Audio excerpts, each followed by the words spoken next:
मिथिलावासी देखियो हमरा गाम में अहाँ के मखानक खेती भ रहल अछि, जही के कार्यक्रम भ रहल छै। जेना आड़ि पर माटि द रहल छथि और अपन क्षेत्र के ई चिन्हित क रहल छथि जतय काज करबाक छै।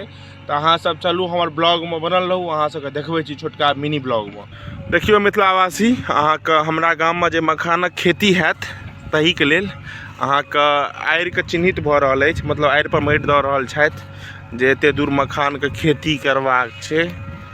और देखियो एते बड़का फील्ड सब मखाना खेती में जाता।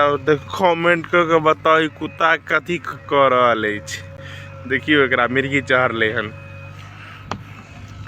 और देखियो इमहर जेसीबी वाला से माटि काटि रहल अछि और अपन काज कर रहल छै। अहाँ सब कमेंट बताओ कि अहूँ गाँव में मखाना खेती चालू भ गेल अछि की।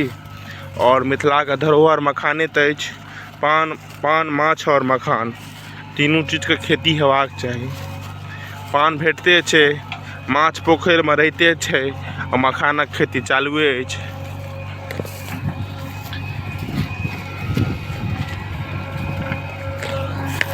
अहाँ सब हमरा बताओ कि अहाँ गाँव में कहिया से मखानक खेती चालू अछि। देखियो जेना हमरा गाँव में मखानक खेती चालू छै।